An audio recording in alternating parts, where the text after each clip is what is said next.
Hello everyone, दृष्टि के teaching exam YouTube channel में एक बार फिर से आपका स्वागत है। मैं हूं गीतांजलि शुक्ला।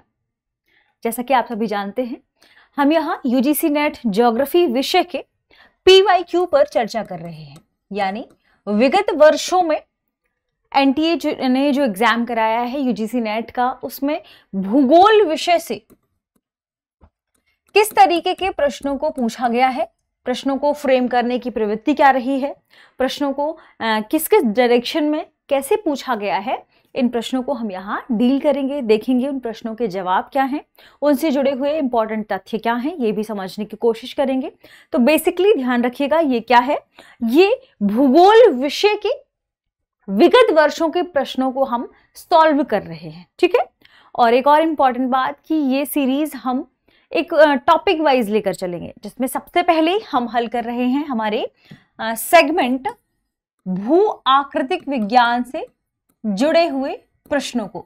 भू आकृति विज्ञान से जो प्रश्न संबंधित हैं, जो विगत वर्षों में पूछे गए हैं, सबसे पहले हम उन्हीं प्रश्नों को यहाँ डील कर रहे हैं। ध्यान रखिएगा, जियोमॉर्फोलॉजी से रिलेटेड वे प्रश्न जो विगत वर्षों में पूछे गए हैं, हम उसी की एक श्रृंखला यहाँ भी शुरू कर रहे हैं, ठीक है। तो पिछले 2-3 एपिसोड इससे से जुड़े हुए थे। आगे जब तक ये प्रश्न खत्म नहीं हो जाते एक सेगमेंट के, हम इसे आगे बढ़ते चलेंगे और इन प्रश्नों को लेकर हल करते चलेंगे, ठीक है। इसी तरीके से फिर अगला सेगमेंट हमारा शुरू होगा, जिसमें हम जलवायु विज्ञान, इसके अलावा समुद्र विज्ञान, इन सभी के प्रश्नों को लेकर आएंगे और हल करेंगे कि कैसे कैसे प्रश्न पूछे गए हैं, ठीक है। चलिए बिना किसी देरी की शुरू करते हैं विगत वर्षों में पूछे गए प्रश्नों को। पहला प्रश्न है, जब पृथ्वी के पटल में शैल विभंग होता है और पुनः वही शैल पिंड भिन्न दिशाओं में गतिशील होते हैं तो उसे कहा जाता है। हमारे पास ऑप्शन है ए वलन, बी संधि, सी भ्रंश और डी दरार। यह प्रश्न मार्च 2023 में पूछा गया था, ठीक है। तो भू आकृति विज्ञान से संबंधित इस प्रश्न को हम यहाँ हल करने की कोशिश करते हैं। देखिए प्रश्न में क्या कहा गया है, जब पृथ्वी के पटल में, ठीक है, यानी ऊपरी पटल की बात कर रहे हैं, धरातल की बात कर रहे हैं, चट्टानों की बात कर रहे हैं, ठीक है। इस पटल में शैल विभंग होता है। शैल विभंग यानी शैल टूटती है, विभंग यानी क्या, टूटना, है ना, दरार पड़ के टूट जाना। शैल विभंग होने का मतलब है चट्टानें क्या हो रही हैं, चट्टानों में दरार पड़ रही है और चट्टानें कुछ इस तरीके से दरार के बाद क्या हो रही है, विभंग हो रही हैं। भंग इसका मतलब 2 भागों में, विभंग यानी 2 भागों में बट रही हैं, ठीक है। अब ध्यान रखें, या आप कह सकते हैं एक से अधिक हिस्सों में डिवाइड हो गई, विभंग, ठीक है। शैल विभंग होता है, अब ये विभंग हुआ और पुनः वही शैल पिंड भिन्न दिशाओं में गतिशील होते हैं। अब जब यहां शैल विभंग हुआ तो शैल के ये पिंड क्या हो गए, भिन्न दिशाओं में, यानी ये इस तरफ और यह इस तरफ, विपरीत दिशाओं में, भिन्न दिशाओं में क्या हो गए, गतिशील हो गए। ये इस तरफ खिसक गया, ये वाला शैल का हिस्सा, ठीक है, और ये वाला शैल का हिस्सा इस तरफ खिसक गया। अब जो ये आकृति बनी, इसके बारे में पूछा जा रहा है कि यह जो आकृति बनी यह क्या है। तो ध्यान रखिएगा कि जब 2 शैलों के बीच, ये दरअसल क्या है, ये पर्वत निर्माणकारी प्रक्रिया है, या आप कह सकते हैं कि यह क्या है, इसमें पृथ्वी के अंतर्जात बल की वजह से, हम सभी जानते हैं कि अर्थ मूवमेंट पे 2 बल कार्य करते हैं, बहिर्जात बल और अंतर्जात बल, ठीक है।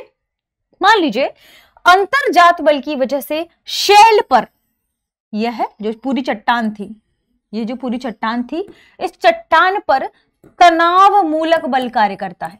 तनाव मूलक यानी 2 भिन्न भिन्न दिशाओं में बल कार्य किया।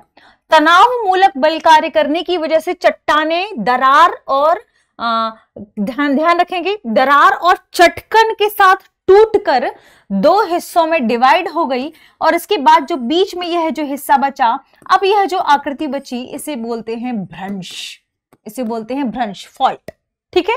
तो ध्यान रखिएगा कि जब शैल विभंग होता है और शैल के ये टुकड़े 2 विभिन्न दिशाओं में गतिशील हो जाते हैं तो उसे क्या कहा जाता है, उसे कहा जाता है भ्रंश, ऑप्शन सी, फॉल्ट कहा जाता है, ठीक है। और ये किसकी वजह से होता है, तो ध्यान रखिएगा सामान्यतः और ज्यादातर यह होता है तनाव मूलक बल की वजह से, ठीक है। तनाव मूलक बल की वजह से चट्टानों में बल कार्य करता है और चट्टानें एक दूसरे के विपरीत दिशा में चली जाती हैं और इस तनाव की वजह से यहां भ्रंश पैदा होता है। भ्रंश का निर्माण होता है। ठीक है, भ्रंश कई तरीके के हो, आपने देखा होगा, हमने इसके बारे में पढ़ा भी है। आप चाहें तो दृष्टि teaching exam YouTube channel visit करिए, आपको भ्रंश के बारे में पूरा 2-3 आपको लेक्चर मिल जाएंगे, आप वहां भ्रंश को पढ़ सकते हैं, इनका निर्माण कैसे होता है, डिटेल से उस पर चर्चा की गई है। ठीक है, भ्रंशों के प्रकार को भी हमने देखा है कि कितने प्रकार के भ्रंश होते हैं। ठीक है, तो ये जो आकृति बनी चट्टानों के टूटने से, ठीक है, उसे क्या कहा जाता है, उसे भ्रंश कहा जाता है। ध्यान रखिएगा, कई बार भ्रंश अलग अलग तरीके से टूटते हैं। मान लीजिए यह चट्टान है, ठीक है, अब चट्टान टूटी और यह चट्टान खिसक कर कहाँ की ओर चली गई, कुछ इस तरीके से खिसक के नीचे की ओर चली गई। ये दरअसल सामान्य भ्रंश है। इस तरीके से खिसक जाना क्या है, सामान्य भ्रंश है। ठीक है, अब इस तरीके से इस प्रश्न का सही जवाब यदि देखा जाए तो ऑप्शन सी इस प्रश्न का सही जवाब होगा, भ्रंश फॉल्ट। आगे बढ़ते हैं, अगला प्रश्न है, निम्नलिखित स्थल स्वरूपों में से कौन सा विवर्तनिक बलों के कारण निर्मित होता है। देखिए प्रश्न में क्या पूछा जा रहा है, एक तो स्थल स्वरूप दिए हुए हैं और इनमें से कौन सा किसकी वजह से, विवर्तनिक बलों के कारण। विवर्तनिक बलों के कारण मतलब इन्हीं बल की वजह से जो अंतर्जात बल कार्य कर रहा है पृथ्वी का, उसकी वजह से प्लेटों में क्या गतिविधियां होती हैं। हम सभी जानते हैं ना कि पूरी पृथ्वी धरातल क्या है, विभिन्न प्लेटों में डिवाइड है, महासागरीय प्लेटें और महाद्वीपीय प्लेटें। इन प्लेटों में किस तरीके का अपसारी मतलब आपस में सामने सामने, ठीक है, माफ कीजिएगा, अपसारी यानी अलग अलग, अभिसारी यानी सामने सामने, और अलग अलग तरीके के जो प्लेट आपने सीमांत पढ़े होंगे, इनकी वजह से जो उत्पन्न होता है उसे विवर्तनिक बल कहते हैं। ठीक है, टेक्टोनिक फोर्स। ठीक है, तो विवर्तनिक बलों के कारण कौन सी आकृति क्या है, स्थलाकृति यहां पर निर्मित है, देखते हैं। ऑप्शन है ए रिफ्ट वैली, ऑप्शन बी अंधी घाटी, ऑप्शन सी यू आकार की घाटी और ऑप्शन डी वी आकार की घाटी। यह प्रश्न मार्च 2023 में पूछा गया था। देखिए इसमें लिखा है स्थल स्वरूपों के बारे में। ठीक, अगर हम इन स्थल स्वरूपों की बात करें, ठीक है, मान लीजिए हम अंधी घाटी की बात करते हैं। अंधी घाटी का फॉर्मेशन देखिए, नदी प्रवाहित हो रही है एक हिस्से में, कास्ट प्रदेश है, यदि चूना पत्थर की प्रधानता है, खास शैल है। ठीक है, तो यहां पर मान लीजिए क्या हो गया, पूरा क्षेत्र है विस्तारित है, यहां से नदी कभी प्रवाहित होती थी, बहुत सारा जल इसका यहां से जाता था। ठीक है, जाकर अंत में सागर में या समुद्र में मिलता था। ऐसा हुआ कास्ट प्रदेश में नदियां जहां प्रवाहित हो रही हैं, अब ये नदी इस पूरे क्षेत्र में यहां जहां सागर में जाकर मिलती थी, अब ये रिस कर इसका जल नीचे की ओर जा रहा है और नीचे की ओर विभिन्न रास्तों से गुजरकर या विभिन्न अलग अलग चैनलों से गुजरकर यह क्या सागर में मिल जाता है। इसका मतलब अब यह जो क्षेत्र था जहां से नदी का जल प्रवाहित होता था, नदी का जो प्रवाह मार्ग था, ये क्या हो गया, ये क्या हो गया, ये खाली हो गया, रिक्त हो गया। क्यों? क्योंकि अब जल यहां से रिस कर भीतर या अंदर के मार्ग से कहां पहुंच रहा है, सागर में पहुंच रहा है। ये जो पूरा रास्ता था, मार्ग था, यह क्या हो गया, यह हो गया रिक्त और सूखा क्षेत्र इसमें तब्दील हो गया। क्यों? अब नदी का जो जल था जो यहां से निकलता था, इस रास्ते से होकर सागर से मिलता था, अब वह रिस कर नीचे वाले रास्ते से जाने लगा। अब यह चूंकि अब रिस कर नीचे वाले रास्ते से जाने लगा, किससे, नीचे रंध्रों के सहारे नीचे जल आने लगा और उसके बाद वह सागर में मिलने लगा। ठीक है, तो पूरा ऊपर वाला जो क्षेत्र था वह क्या हो गया, खाली हो गया। ऊपर जो जल जहां से प्रवाहित हो रहा था वह क्या हो गया, स्थल क्या हो गया, शुष्क हो गया। इस क्षेत्र को शुष्क घाटी कहा जाएगा। ठीक है, ध्यान रखिएगा, इस क्षेत्र को क्या कहा, अब ये शुष्क घाटी में क्या हो गया, तब्दील हो गया। ठीक है, बहुत मान लीजिए बहुत ज्यादा बाढ़ आई, तभी इस नदी का जल अब यहां से निकलेगा, यहां से गुजरेगा, यहां से प्रवाहित होकर सागर में मिलेगा, नहीं तो जल यहां से प्रवाहित नहीं होगा। ठीक है, फलतः क्या कह सकते हैं, विलय स्थल से आगे जो घाटियां, विलय स्थल से जहां से यहां पे विलय होती थी, यहां जो घाटियां शुष्क हो गई हैं उसे ही अंधी घाटी कहा जाता है। शुष्क हो गई हैं जो घाटियां, उसे क्या कहा जाता है, अंधी घाटी कहा जाता है। ठीक है, और ये जो जल जा रहा है यहां भी जाकर ये क्या करता है, यहां निक्षेपित करता है अवसादों को। ये हिस्सा ऊपर उठ जाता है, ये हिस्सा क्या होगा, इसकी तुलना में थोड़ा नीचे की ओर होता है। ठीक है, ये हिस्सा अवसादों के जमाव की वजह से क्या होगा, थोड़ा सा उठ जाता है। यहां पर कोई व्यक्ति खड़े होकर देखे तो ये हिस्सा थोड़ा नीचे दिखाई देगा, ध्यान रखिएगा। ठीक है, कार्स्ट प्रदेशों में ऐसी घटना घटित होती है। तो देखिए ये आपने देखा कि ये तो कहीं ना कहीं बाहर जो बल कार्य कर रहा है उसकी वजह से हो रहा है, यहाँ ना तो महासागरीय प्लेटों का कोई काम है, ना अपसारी प्लेटों का कोई काम है, इसका मतलब ये विवर्तनिक घटना नहीं है। ठीक है, वी आकार की घाटी की हम बात करें तो वी आकार की घाटी जब नदी प्रवाहित हो रही है बहुत तीव्र गति से, तो वह घाटी को क्या करती है, तोड़ती हुई। मान लीजिए बहुत तीव्र गति से नदी गुजर रही है किसी घाटी से, ठीक है, तो यह जो घाटी, इसमें जो नदी का अपर्दन हो रहा है वह देखिए, एक तो नदी का अपर्दन बहुत तीव्र गति से हो रहा है, लंबवत हो रहा है। ठीक है, ध्यान रखिएगा, लंबवत हो रहा है। ये जो ढाल है ये क्या है, तीव्र ढाल है। ये ढाल क्या है, तीव्र ढाल है। और ये नदी के अपर्दन की वजह से, नदी के माध्यम से जो क्षैतिज अपर्दन हो रहा है इसकी वजह से, और ये ढाल क्या हो रही है, गहरी होती जाती है, वी आकार की घाटी का निर्माण होता है। ये ध्यान रखें कि यहां भी कहीं भी किसी तरीके से किसी प्लेट की वजह से, विवर्तनिक बलों की वजह से इनका फॉर्मेशन नहीं हो रहा है। और ठीक ऐसा यू आकार की घाटी के साथ भी होता है।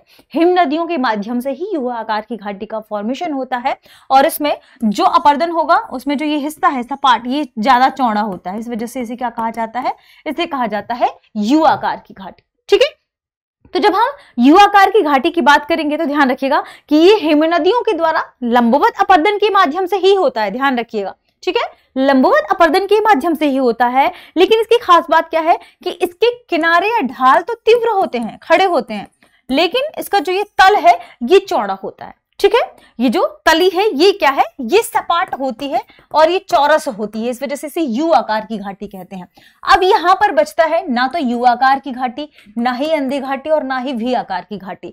दरअसल स्थल स्वरूपों में इन चारों ऑप्शनों में विवर्तनिक बल की वजह से रिफ्ट वैली का फॉर्मेशन होता है, रिफ्ट वैली का ही निर्माण होता है। ठीक है, तो जब आपसे पूछा जाए, ऐसे कोई प्रश्न फ्रेम किया जाए, तो ध्यान रखिएगा, आप उसमें देखिएगा कि आखिर इन स्थलाकृतियों का निर्माण होता कैसे है, तो आपको पता चल जाएगा कि दरअसल उस प्रश्न का सही जवाब क्या है, कैसे किन आकृतियों का निर्माण विवर्तनिक बलों की वजह से होता है, किन स्थलाकृतियों का निर्माण अन्य किसी वजह से होता है। अब हम यदि बात करें रिफ्ट वैली की, तो हमने अभी भ्रंशों की बात की थी, है ना, और भ्रंशों की बात करने के क्रम में ही हमने क्या देखा कि मान लीजिए ये दो समानांतर भ्रंश हैं, समानांतर भ्रंशों की ही बात कर लेते हैं, कुछ इस तरीके से और कुछ ही इस तरीके से।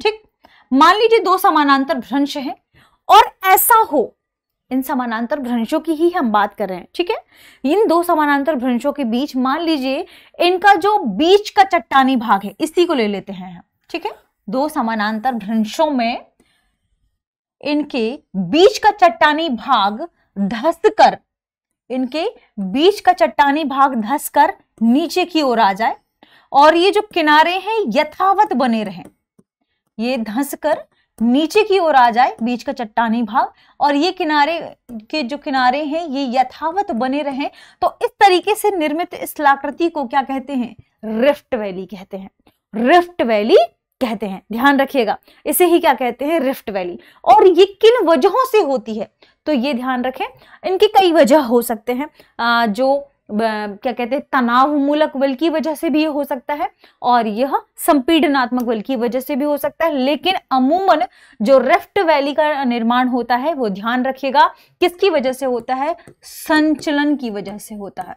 ठीक है, किसकी वजह से होता है, संचलन की वजह से होता है। ठीक है, और ये ध्यान रखिएगा कि ये संचलन कौन से संचलन है, विवर्तनिक, ये विवर्तनिक बलों की वजह से होता है, यानी वे बल जो प्लेटों के माध्यम से लग रहे हैं, ठीक है, उन्हें ही क्या कहा जाता है, विवर्तनिक बल कहा जाता है, जिन प्लेटों के बारे में हमने अभी चर्चा की थी। तो ऐसा कोई हलचल है जो पृथ्वी के आंतरिक हिस्से से बल कार्य कर रहा है, प्लेटों के डगमगाने से, हिलने से, किसी भी वजह से ऐसा कुछ होगा, तनाव मूलक बल कार्य करेगा, संपीड़नात्मक बल कार्य करेगा, तो इन सभी की वजह से जो नए नए उच्चावच या स्थल स्वरूपों का निर्माण होगा उन्हें हम कहेंगे वो विवर्तनिक बलों की वजह से निर्मित हुए हैं। ठीक है, इस तरीके से इस प्रश्न का सही जवाब क्या होगा, रिफ्ट वैली। आगे बढ़ते हैं, अगला प्रश्न है, निम्नलिखित में से कौन सा बृहत संचलन का तीव्र प्रकार नहीं है। ध्यान रखिएगा, प्रश्न में क्या पूछा जा रहा है, नहीं है, और प्रश्न किसके बारे में है, बृहत संचलन का तीव्र प्रकार नहीं है। हमारे पास ऑप्शन है शैल गिरना, बी पंख प्रवाह, सी शैल परत अवपतन, और डी मृदा सर्पण। ठीक है, सॉलिफ्लुक्शन। ध्यान ये रखना है, ये प्रश्न पूछा गया है मार्च 2023 में। सबसे पहली बात, प्रश्न को ध्यान से पढ़िएगा। प्रश्न में क्या पूछा जा रहा है? बृहत संचलन। ठीक है, तो आपको पता होना चाहिए कि बृहत संचलन क्या है। दूसरी बात, ये पूछा जा रहा है कि बृहत संचलन के तीव्र प्रकार में निम्नलिखित में से क्या शामिल नहीं है। ये एक और इंपॉर्टेंट बात, बृहत संचलन यदि आपसे पूछा जाए तो देखिए, मान लीजिए कोई पर्वतीय क्षेत्र है, ठीक है, ये क्या है? पर्वतीय क्षेत्र।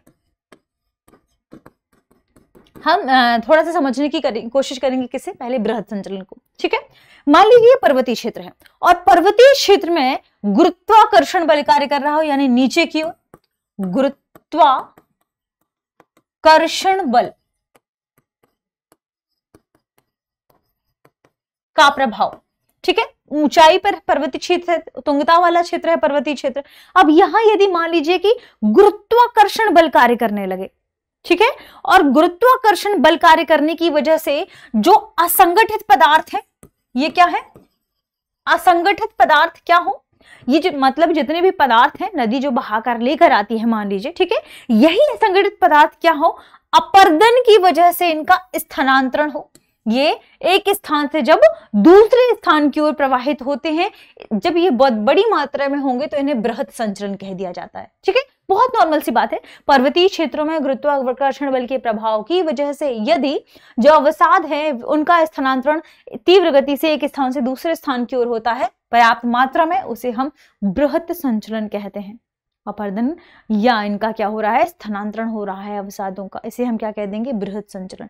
ठीक है, अब ये ध्यान रखिएगा कि जो बृहत संचलन है वह दो प्रकार से होता है, एक तो मंद बृहत संचलन और तीव्र बृहत संचलन। यानी इसके दो प्रकार हैं, मंद बृहत संचलन और तीव्र बृहत संचलन। तीव्र मतलब जो तेजी से हो, ठीक है, जो हमें दिखाई दे, और मंद मतलब जो धीरे धीरे घटित हो, जैसे शैल पतन अवपतन, शैल परत अवपतन, ये तीव्र गति से घटता है। पंक प्रवाह, ये तीव्र गति से घटता है। ठीक है, ध्यान रखिए। शैलों का गिरना, ये भी तीव्र गति से घटेगा। नदी के माध्यम से मान लीजिए शैल टूटे यहां गिर रहे हैं, ये आपको दिखाई देगा। शैल पतन, परत का अवपतन हो रहा है, ये आपको दिखाई देगा।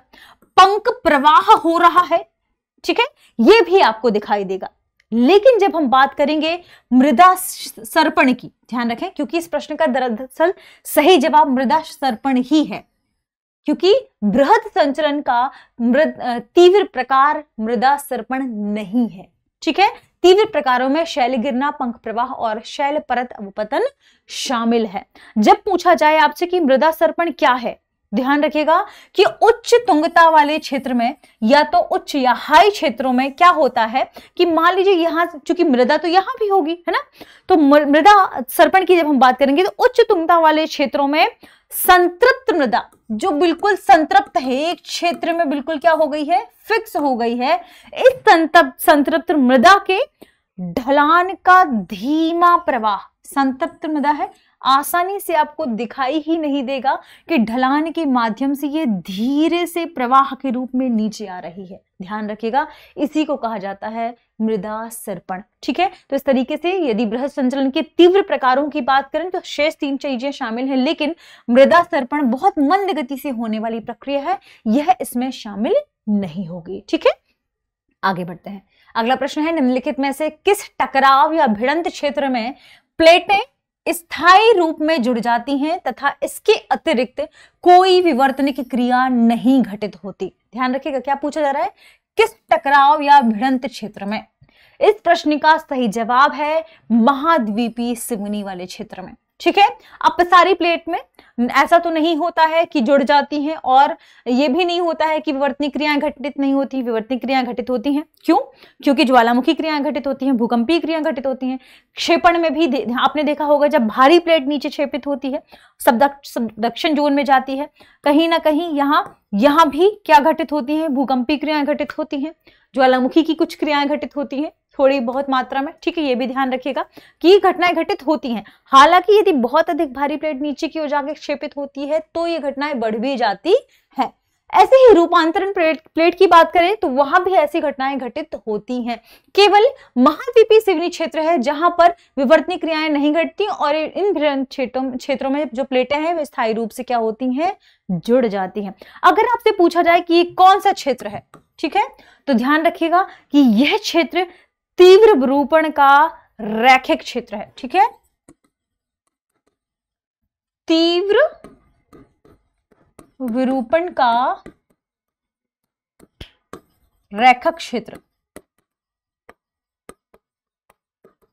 ठीक है, ये इसके बारे में आपको ध्यान रखना है। ठीक है, अलग अलग भूभाग, यहाँ एक और खास बात, जब भी महाद्वीपीय सिवनी की बात की जाएगी तो ध्यान रखिएगा कि यह वह क्षेत्र है जहां पर अलग अलग भूभाग या अलग अलग प्लेट विवर्तनिक जो भी कंडीशंस होती हैं वहां पर रूपांतरण, पूरा भौगोलिक इतिहास, इन सभी की छोटी छोटी विवर्तनिक इकाइयां एक साथ जुड़ती है। ठीक है, तो ये कुछ खास बात थी इसके बारे में। आगे बढ़ते हैं और अगले प्रश्न पर चर्चा करते हैं। अगला प्रश्न है, निम्नलिखित में से कौन से कथन भूकंपीय तरंगों के बारे में सही हैं? कथन क्या है? कथन एक है, पी तरंगों का वेग अनुप्रस्थ शैल के संकुचन की विकृति तथा घनत्व पर निर्भर करता है। दूसरा है, पी तरंगे एस तरंगों की तुलना में तीव्र गति से गतिमान होती हैं। ठीक है, तीसरा है, एल तरंगे टेढ़े मेढ़े पथ का अनुगमन करती हैं तथा पी और एस तरंगों के बाद पहुंचती हैं। ठीक है, अगला है, एस तरंगों का वेग अनुप्रस्थ शैल के घनत्व और प्रतिरोधकता पर निर्भर करता है। प्रतिरोधकता का मतलब विपरीत, मतलब कि उसका विरोध करने वाला। ठीक है, ध्यान रखिएगा। अगला है, नीचे दिए गए विकल्पों से सही उत्तर का चयन करना है। आपके पास विकल्प है ए केवल 1 और 2, बी केवल 3 और 4, सी केवल 1 और 3, डी केवल 2 और 3। यह प्रश्न मार्च 2023 के प्रश्न पत्र में पूछा गया था। ठीक है, हम चर्चा कर लेते हैं भूकंपीय तरंगों के बारे में, थोड़ा सा इन्हें समझने की कोशिश करते हैं। भूकंपीय तरंगे यानी भूकंप की जो घटना घटित हो उससे पहले ही, या मान लीजिए कि किसी क्षेत्र में भूकंपीय घटना घटित हुई, अब यहां पर जो तरंगे आगे बढ़ते हुए धरातल पर पहुंचती हैं और इनका क्या प्रभाव घटित होता है पूरे क्षेत्र में।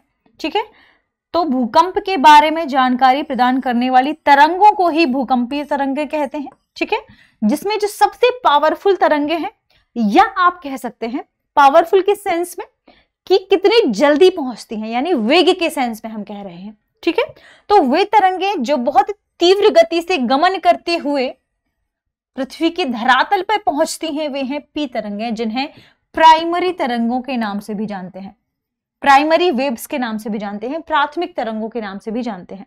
ये वे तरंगे हैं जो ठोस, द्रव एवं गैस तीनों में गमन कर सकती हैं। ठीक है, थोड़ा सा वेग में अंतर आएगा तीनों के मार्गों के आधार पर। ठीक है, इसका वेग यानी गति तीव्र, ये क्या होगी? तीव्र होगी।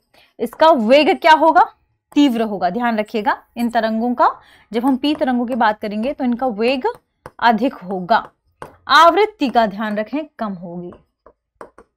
ठीक, जब हम बात करेंगे एस तरंगों के बारे में तो इनका वेग पी की तुलना में थोड़ा सा कम होगा, लेकिन आवृत्ति पी की तुलना में अधिक होगी। जब हम बात करेंगे एल वेव्स के बारे में तो ये सबसे विनाशकारी तरंगे होती हैं, सबसे विनाशकारी तरंगे होती हैं, टेढ़े मेढ़े मार्ग में होकर जाती हैं। ध्यान रखें। पी तरंगों के बारे में ध्यान रखिए, इनकी जो प्रवृत्ति है वह अनुदैर्ध्य तरंगों वाली है। अनुदैर्ध्य मतलब जो ध्वनि तरंगों के बारे में आपने सुना होगा, आपको ऐसा लगता है ना बहुत तेजी से, जब बहुत तेजी से ध्वनियां, तो आपको ऐसा लगता है कोई आपको धक्का मार रहा है और आप हिल रहे हैं। तो अनुदैर्ध्य तरंगों के बारे में आपको समझना होगा। ये संपीड़न और विरलन की कंसेप्ट पे काम करती हैं। कैसे ये काम करती हैं? कुछ इस तरीके से, यहां पर बहुत तीव्र यानी संपीड़न, विरलन मतलब दूरी बढ़ गई, संपीड़न फिर विरलन, ये क्या है? ये अनुदैर्ध्य तरंग की प्रवृत्ति है। तो जो पी तरंगे हैं वे अनुदैर्ध्य तरंगों की तरह काम करती हैं, ध्यान रखिएगा। ठीक है, तो यहां पर जो हमारा पहला कथन है इसमें लिखा है अनुप्रस्थ शैल, तो यहां पर पहला कथन हो जाएगा गलत। ठीक है, क्योंकि पी तरंगे अनुदैर्ध्य तरंगों की तरह के समान गति करती हैं, जहां पर तरंग की दिशा, ठीक है, और इन कणों के कंपन की दिशा क्या है? सेम है। तरंग की दिशा और कणों के कंपन की दिशा क्या है? सेम है। वहीं जब हम एस तरंगों की बात करेंगे तो एस तरंगों के बारे में आपको क्या ध्यान रखना है? ये अनुप्रस्थ तरंगों की तरह कार्य करती हैं। यहां तरंग की दिशा, ये तरंग की दिशा है, इस तरीके से तरंग की दिशा और कंपन के जो कण है जो कंपन के कण हैं ये तरंग की दिशा के लंबवत कंपन कर रहे हैं। दिशा तो इस तरफ है लेकिन देखिए कंपन कहाँ है, लंबवत है, इस तरीके से। ठीक है, अब इसमें एक लाइन लिखी है, देखिए आप पढ़िए, इसमें लिखा है प्रतिरोधकता। प्रतिरोधकता का मतलब है विरोध, लेकिन यहाँ कहीं तो विरोध ऐसा हो नहीं था प्रतिरोधकता इसमें अनुप्रस्थ तरंगों में।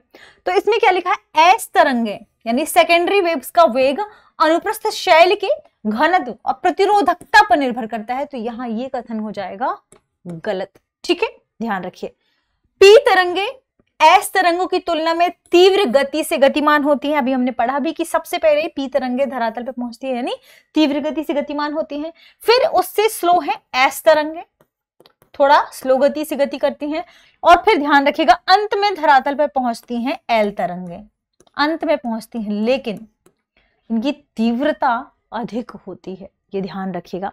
वेग के मामले में मतलब कि उस आवृत्ति, इनकी दरअसल आवृत्ति अधिक होती है, ये आपको ध्यान रखना है। और आवृत्ति के कारण क्या है, ये बहुत विनाशकारी तरंगे हैं। भले ही देरी से सतह पर पहुंचेंगी लेकिन ये विनाशकारी तरंगे कहलाती हैं। ठीक है, तो एल तरंगे टेढ़े मेढ़े पथ का अनुगमन करती हैं, पी और एस तरंगों के बाद पहुंचती हैं, कथन सही है।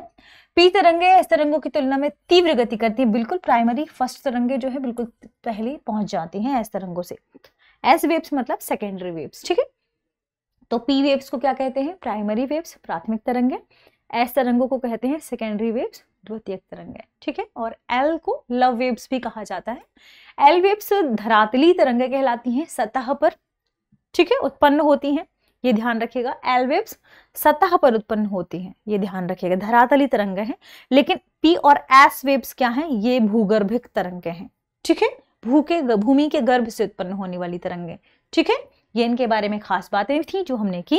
अब इस प्रश्न की यदि हम सही जवाब की बात करें तो 2 और 3 ही सही है। तो 2 और 3 के हिसाब से ऑप्शन डी इस प्रश्न का सही जवाब होगा। ऑप्शन डी केवल 2 और 3। ठीक है, तो इस तरीके से हमने थोड़ा सा तरंगों के बारे में भी समझने की कोशिश की, भूकंपीय तरंगे क्या होती हैं ये भी जाना है। ठीक है, मिलते हैं हमारी अगली क्लास में कुछ खास और इंपॉर्टेंट इंफॉर्मेशन यानी इन्हीं प्रश्नों के साथ आगे क्रम में। तब तक आप सभी पढ़ते रहिए, रिवीजन करते रहिए। शुक्रिया।